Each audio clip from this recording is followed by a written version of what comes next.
Persamaan akuntansi. Salah satu dasar dari akuntansi itu adalah persamaan dasar. Persamaan dasar akuntansi atau Basic Accounting Equation menggambarkan hubungan antara aktiva dan pasiva. Dan hubungan itu biasanya sama, sehingga rumusnya adalah aktiva sama dengan pasiva.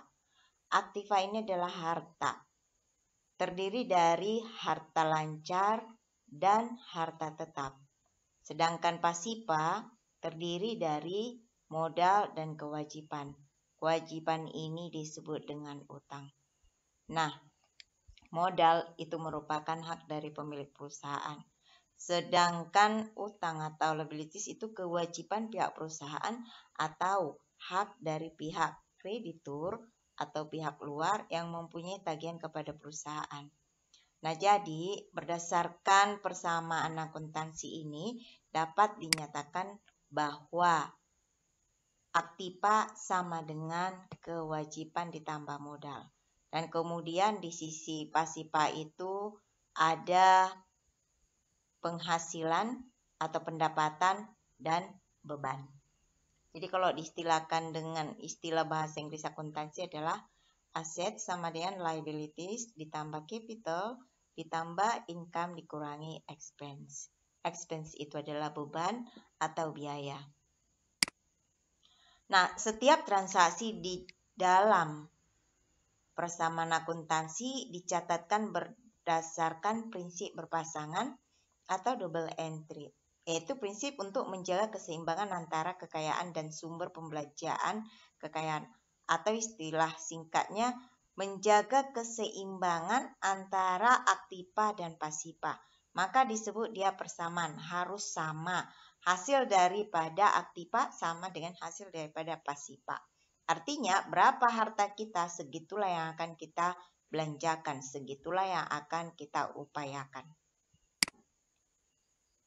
Nah, untuk lebih jelas memahami dasar prinsip berpasangan ini, kita akan mempelajari pengelompokan jenis-jenis transaksi. Ada beberapa kelompok jenis transaksi keuangan. Yang pertama, transaksi yang hanya mempengaruhi aktiva, yaitu suatu aktiva berkurang dan diganti dengan aktiva lainnya. Misalnya pembelian aktiva secara tunai. Ini akan mempengaruhi satu aktiva dengan aktiva lain. Di antaranya adalah kas. Kas berkurang dan kemudian aktiva yang lain bertambah. Nanti ada contoh soal untuk membuat persamaan akuntansi. Nah, yang kedua, transaksi yang hanya mempengaruhi kelompok kewajiban atau pasiva, yaitu satu kewajiban berkurang dan diganti dengan kewajiban lainnya. Misalnya pengalihan utang usaha menjadi utang wesel. Ketiga, transaksi yang mempengaruhi kelompok aktiva dan kewajiban, yaitu terjadi penambahan atau pengurangan aktiva diikuti oleh penambahan atau pengurangan kewajiban. Misalnya pembelian aktiva secara kredit dan pembayaran atau pelunasan utang. Dari contoh ini, kalau misalnya kita membeli aktiva secara kredit, yang dipengaruhi adalah aktiva bertambah, utang juga bertambah. Atau jika ada pembayaran atau pelunasan utang, maka yang dipengaruhi adalah aktiva berkurang, pasiva juga berkurang. Kalau aktiva berupa kas, pasiva berupa utang. Transaksi yang mempengaruhi kelompok aktiva dan modal, yaitu penambahan atau pengurangan aktiva diikuti oleh penambahan atau pengurangan modal. Misalnya setoran atau pengambilan tunai modal pemilik prefer atau pembagian laba secara tunai. Jadi kalau misalnya pemilik perusahaan menarik sejumlah dana untuk kepentingan pribadinya, untuk kepentingan pribadinya disebut dengan prefer, itu akan mempengaruhi kas berkurang dan modal juga berkurang. Atau aktiva berkurang dan pasiva berkurang. Yang kelima, transaksi yang mempengaruhi kelompok kewajiban dan modal, yaitu penambahan atau pengurangan kewajiban diikuti oleh penambahan atau pengurangan modal. Misalnya penetapan bagian dividen tetapi belum dibayarkan, maka ini akan mempengaruhi modal yang tertahan atau laba yang tertahan. Oke, kita langsung ke contoh untuk membuat suatu persamaan akuntansi. Namun perlu kita ingat bahwa aktiva sama dengan pasiva. Nah, di sini ada sebuah contoh. Kita buat contoh ya yang berhubungan dengan COVID, keadaan kita yang sekarang. Pak Johan adalah korban dampak COVID-19. Dia di PHK dari pekerjaannya dengan uang pesangon. Dia membuka usaha bengkel pada bulan Maret 2020. Berikut ini transaksi-transaksi pada usahanya. Nah, di sini ada transaksi yang pertama. Pertama adalah Pak Johan mendirikan bengkel dengan menyetor uang pribadinya ke kas perusahaan sebesar 75 juta. Sebelum kita memasukkan angka-angka ini ke formulir persamaan akuntansi, lebih dahulu kita akan menganalisa transaksi ini. Nah, jika kita analisa transaksi ini dari transaksi bahwa Pak Johan menyetorkan uang pribadinya sebagai modal pastinya untuk perusahaan sebesar 75 juta. Ini akan mempengaruhi aktiva. Aktiva berupa kas. Kas itu adalah uang yang ada di dalam perusahaan yang sewaktu-waktu dapat dibelanjakan. Kemudian pasiva berupa modal, yaitu modal Pak Johan.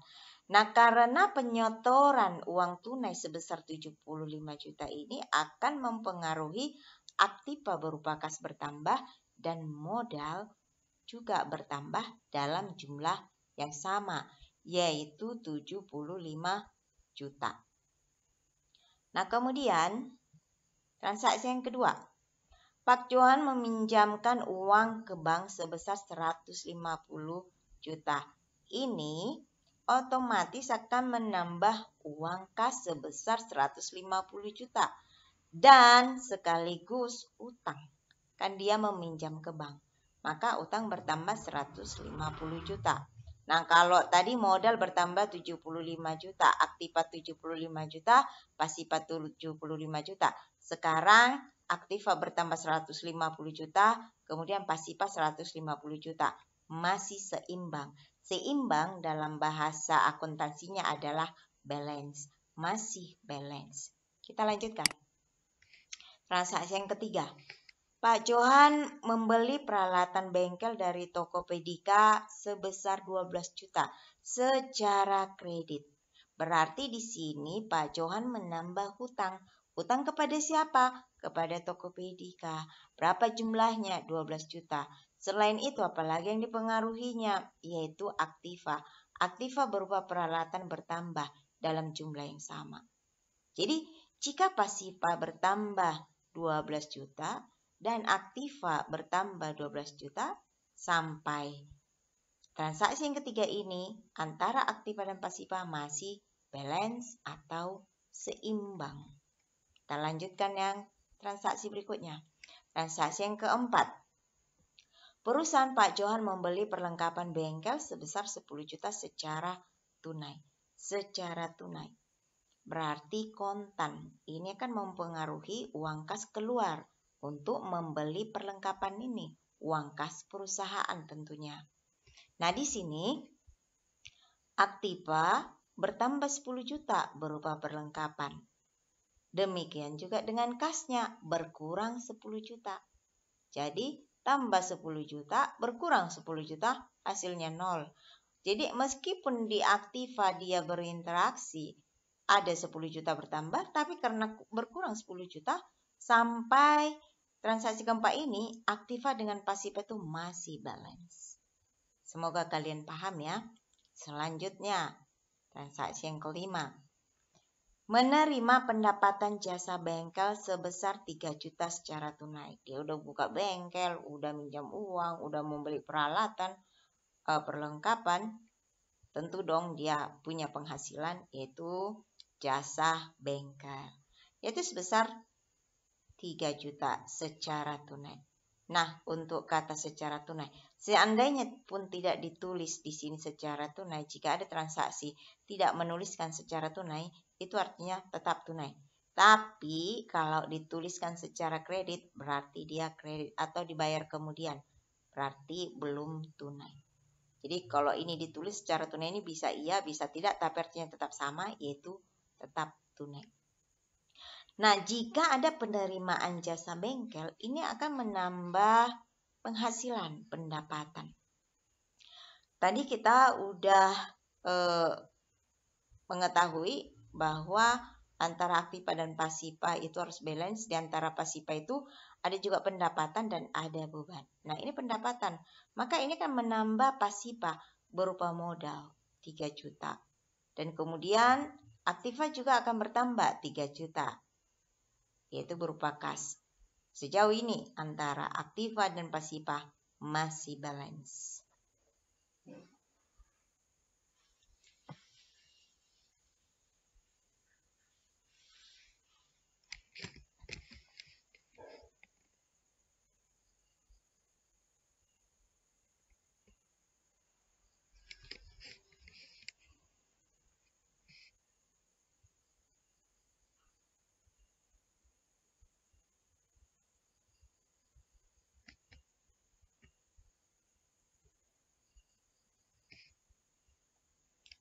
Oke, transaksi yang ke-6.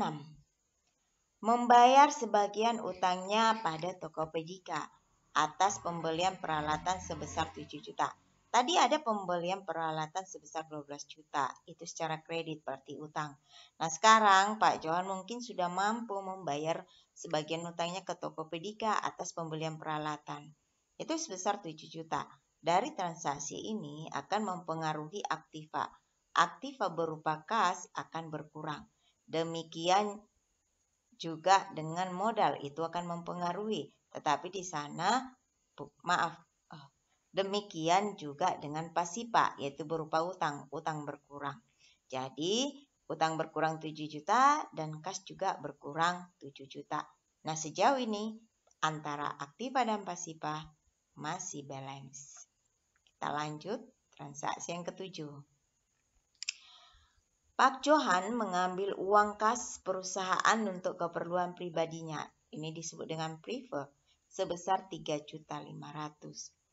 Pak Johan ini berhak mengambil sejumlah dana di perusahaannya. Itu kan perusahaan dia sendiri. Ya bisa dong dia mengambil uang kas untuk kebutuhan pribadi dia. Nah, jadi jika transaksi ini terjadi, maka yang dipengaruhinya adalah kas berkurang dan modal juga berkurang, yaitu dalam jumlah yang sama, 3.500.000 rupiah. Nah, aktiva dan pasiva masih tetap balance. 8. Membayar gaji pegawai sebesar 1.500.000. Membayar gaji ini bagian daripada beban atau biaya. Dan ini akan mempengaruhi pasiva berupa modal. Modalnya berkurang.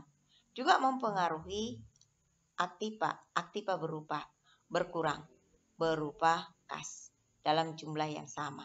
Jadi aktiva dengan pasiva sampai transaksi ke-8 ini masih balance. Kita lanjut. 9. Melakukan jasa perbaikan mobil sebesar 9 juta dan pembayarannya akan diterima 1 bulan kemudian. Dari transaksi ini artinya bahwa perusahaan Bapak Johan itu punya pendapatan sebesar 9 juta tapi belum mereka terima. Dan itu akan disebut dengan piutang. Berarti ada orang lain yang berhutang sama perusahaan Pak Johan. Nah, ini akan mempengaruhi apa? Akan mempengaruhi aktiva. Aktiva berupa piutang. Piutangnya bertambah 9 juta, demikian juga dengan modal. Modal akan bertambah 9 juta. Oke, jadi sampai transaksi yang ke-9, aktiva dengan pasiva masih balance. Transaksi yang ke-10, perlengkapan bengkel yang sudah terpakai sebesar 1 juta. Tadi kita ada transaksi membeli perlengkapan bengkel. Entah dia oli, bensin, minyak gemuk, dan lain-lain. Itu bisa dipakai. Jadi untuk menghitung itu, tadinya misalnya perlengkapan itu dibeli seharga 10 juta. Terpakai 1 juta. Nah, ini akan mempengaruhi pasipa. Pasipa berupa modal akan berkurang. Dan otomatis perlengkapan juga akan berkurang sebesar 1 juta. Dan nanti kita akan catatkan ini menjadi beban perlengkapan atau merupakan biaya perlengkapan. Kemudian, transaksi yang ke-11. Pada akhir periode, akuntansi peralatan bengkel disusutkan sebesar 5% dari nilai perolehannya. Peralatan, mesin, kendaraan, atau harta tetap pasti mengalami penyusutan. Penyusutan itu akan diakumulasikan. Jumlah atau besaran akumulasinya itu tergantung perusahaan. Nah, Pak Johan ini membuat 5% akumulasi penyusutan dari peralatannya. Tadi harga peralatannya adalah 12 juta. Maka 12 juta kali 5% atau 5% daripada 12 juta adalah 600.000. Maka di sini yang bertambah adalah akumulasi penyusutan dan disertai modal yang berkurang yang merupakan beban, menjadi beban penyusutan. Ini menjadi biaya, menjadi pengeluaran, yaitu sebesar 600.000. Baik, kita akan lihat semua transaksi ini dicatatkan di dalam sebuah formulir yang disebut dengan formulir persamaan akuntansi. Nah, jadi dari 11 transaksi ini kita lihat bagaimana dia dicatatkan di dalam persamaan akuntansi. Tadi ada 11 transaksi yang sudah kita analisa. Hasil analisanya itu kita catatkan di dalam tabel-tabel persamaan akuntansi ini. Persamaan akuntansi itu mirip dengan formulir. Jadi formulir itu berisi tabel-tabel. Dan ini kita akan isi sesuai dengan urutan-urutannya. Mana yang lebih mudah dicairkan kalau dia uangnya. Ibarat uang, mana yang lebih dulu bisa dicairkan kita urutkan. Atau urutan berdasarkan kode-kode akun. Misalnya harta, ada harta lancar, harta tetap. Harta lancar itu misalnya kas, kodenya 11, kemudian piutang, perlengkapan, peralatan. Jadi sebenarnya setiap transaksi itu lebih baik kita analisa dulu sebelum kita membuat kolom-kolom atau tabel-tabel persamaan akuntansi. Tadi dari 11 itu kita sudah analisa. Jadi hasil analisa kita adalah dari transaksi itu ada kas, ada piutang, ada perlengkapan, ada peralatan, kemudian ada akumulasi penyusutan peralatan. Nah, ini adalah bagian daripada aktiva.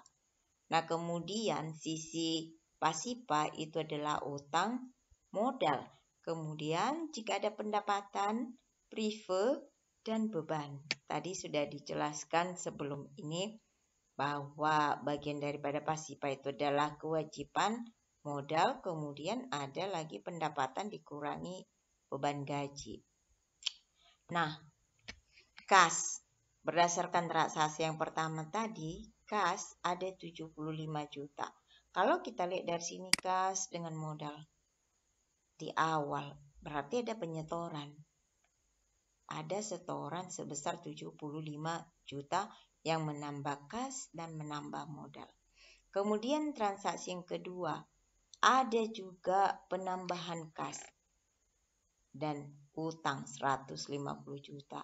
Ini artinya ada pinjaman pemilik perusahaan yang mempengaruhi aktiva berupa kas bertambah dan utang juga bertambah. Seimbang antara aktiva ini kita tambahkan semua dengan pasipa. Jadi kita pakai kendali. Kendalinya seperti apa? Ini tadi kan transaksi nomor 1 ini penyetoran modal Pak Johan 75 juta mempengaruhi kas. Modal 75 juta juga.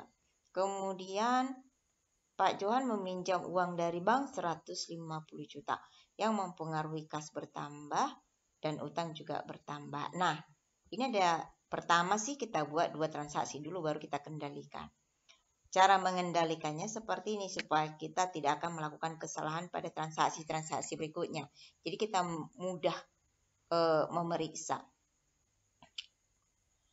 Ini 75 juta ditambah 150 juta. Ini adalah 225 juta. Jadi untuk akun kas sudah ada dengan 2 transaksi sudah ada 225 juta. Nah, piutang tetap kita bikin kolomnya. Kita urutkan setelah kas itu adalah piutang.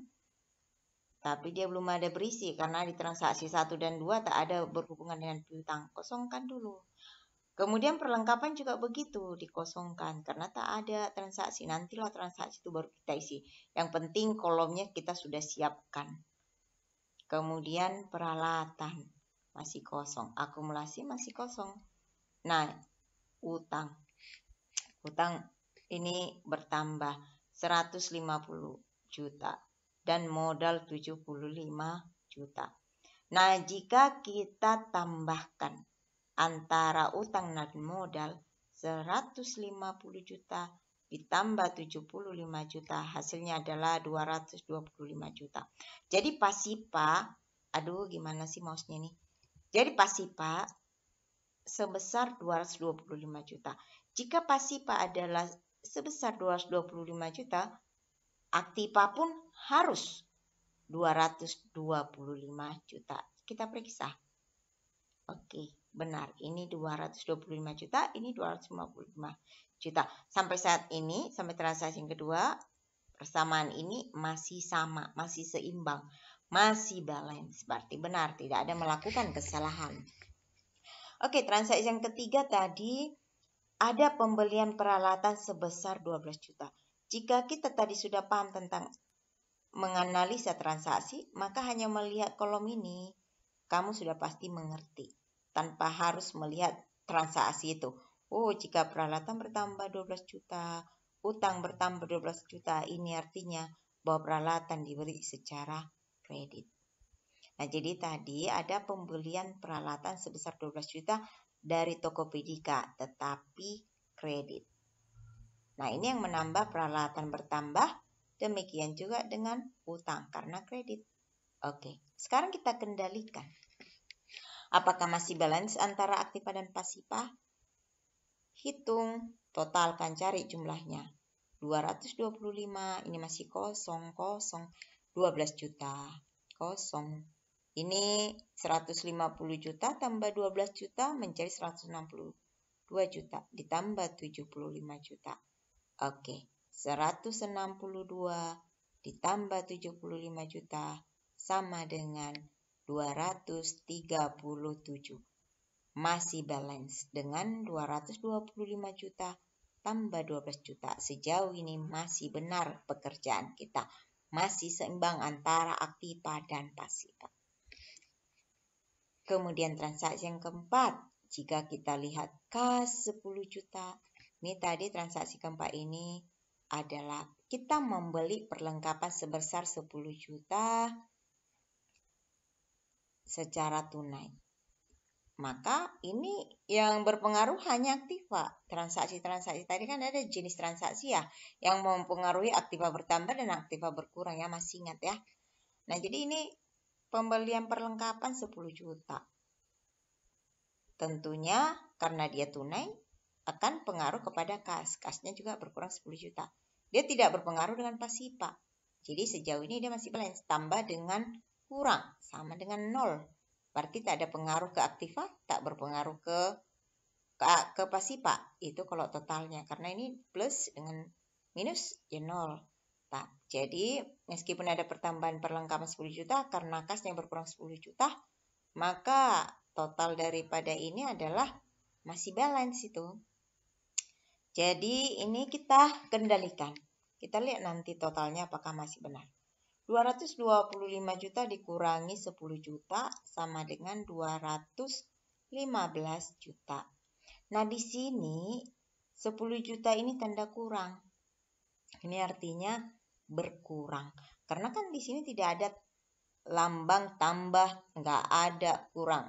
Maka kita tahu dia itu harus ditambah nominal jumlahnya atau dikurangi, bedanya hanya seperti ini. Kalau dia tidak dikurung artinya bertambah. Kalau dia di dalam kurung artinya berkurang. Jadi di sini kas tadi berkurang 10 juta. 225 juta dikurangi 10 juta sama dengan 215 juta. Nah, demikian dengan perlengkapan. Perlengkapan bertambah 10 juta. Di sini kita nggak perlu bikin tanda kurung karena kan ada penambahan. Yang berkurung ini hanya pengurangan. Baik dia mengurangi aktiva maupun mengurangi pasiva, mengurangi kas, mengurangi utang, modal, dia harus di dalam kurung. Nah, jadi sejauh ini masih sama 12 juta, kemudian ini jumlahkan 162 juta, ini 75 juta. Lanjut transaksi yang kelima. Di transaksi kelima tadi dikatakan bahwa ada pendapatan.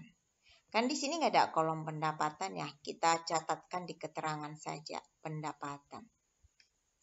Nah ini pendapatan berarti diterima tunai, langsung. Begitu dia bekerja, dia mendapat uang, dia mendapat hasil, sehingga akan menambah kas. Dia menambah kas 3 juta. Demikian juga modal bertambah. Nah kemudian kita kendalikan, hitung jumlahnya. 215 juta tambah 3 juta sama dengan 218 juta. 10 juta turunkan. 12 juta tambah 0, 12 juta. 162 juta, 162 juta. Nah ini sedikit berubah. 75 juta tambah 3 juta sama dengan 78 juta. Jadi sampai saat ini aktiva dan pasiva masih balance. Kemudian transaksi yang ke-6. Di transaksi ke-6 tadi dikatakan bahwa Pak Johan membayarkan hutang sebesar 7 juta ke Tokopedia atas pembelian peralatan. Tadi peralatannya 12 juta. Kemudian dibayar 7 juta. Maka ini akan mempengaruhi kas. Kas berkurang 7 juta dan utang juga berkurang 7 juta. Nah, ingat ya, kalau dia berkurang masih di dalam kurung kita tempatkan. Berkurang. Nah, jadi 218 juta dikurangi 7 juta sama dengan 211 juta. Kemudian perlengkapan 10 juta, peralatan 12 juta, utang berkurang dari 162 juta dikurang 7 juta sama dengan 155 juta. Kemudian modal 78 juta. Jadi jika kita jumlahkan ini adalah aktiva 211 ditambah 10 itu 221 ditambah 12 itu adalah 233. Sehingga 155 juta ditambah 78 juta itu sama. Jadi aktiva dengan pasiva sejauh transaksi yang ke-6 ini masih balance. Transaksi yang ke-7, ada penarikan pribadi oleh pemilik perusahaan yaitu Pak Johan sebesar 3.500.000. Nah ini juga mengurangi kas sekaligus mengurangi modal. Jadi berkurang, taruh di dalam kurung. Kemudian kita kendalikan, hitung 211 juta dikurangi 3.500.000 sama dengan 207.500.000. Piutang masih kosong, perlengkapan 10 juta, peralatan 12 juta, akumulasi kosong, utang 155.000, kemudian modal 78 juta dikurangi 3.500.000 sama dengan 74.500. Jika kita jumlahkan seluruh aktiva dan seluruh pasiva, maka ini masih seimbang. Transaksi yang ke-8. Ini tadi ada beban gaji, bahwa perusahaan Pak Johan membayarkan gaji sebesar 1.500.000. Ini otomatis mengurangi kas dan juga modal.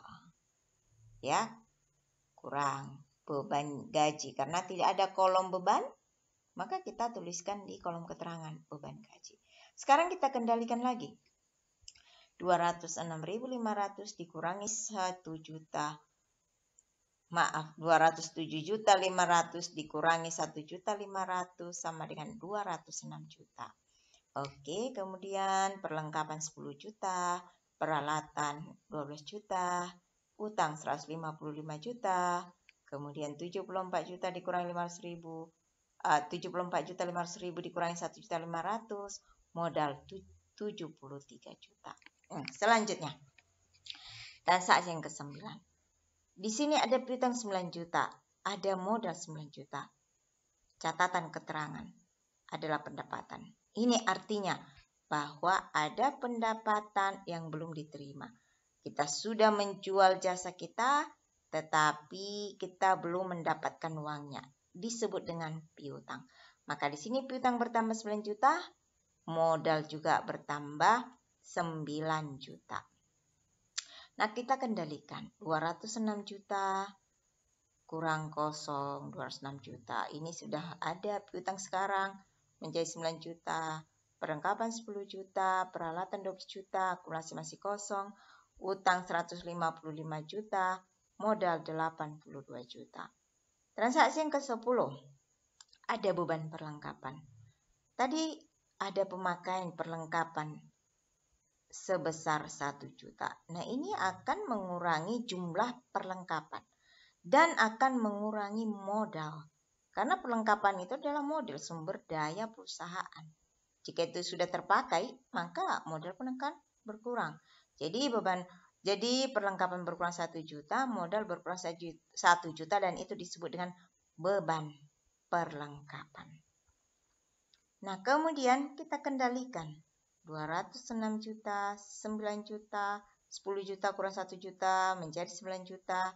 Ini tetap 12 juta, masih kosong 155 juta ditambah 81 juta. Nah, 155 ditambah 81 itu 256 ya. 6. Oh, bukan. 200.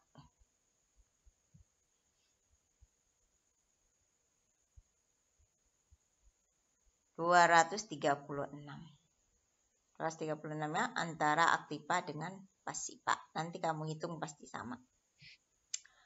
Nah, kemudian transaksi yang ke-11 ada akumulasi penyusutan. Tadi disebutkan akumulasi itu adalah sebesar 5%. Peralatan, akumulasi peralatan. Peralatan kita senilai berapa? 12 juta. Maka akumulasinya 5%. 5% dari 12 juta itu adalah 600.000. Maka akumulasi kita bertambah, tetapi ini harus di dalam kurung. Kemudian modal kita otomatis berkurang karena peralatan pemakaiannya sudah ada penyusutan 600.000.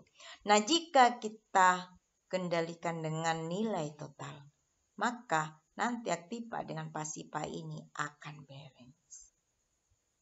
Jika kamu totalkan aktiva dan totalkan pasiva, hasilnya balance.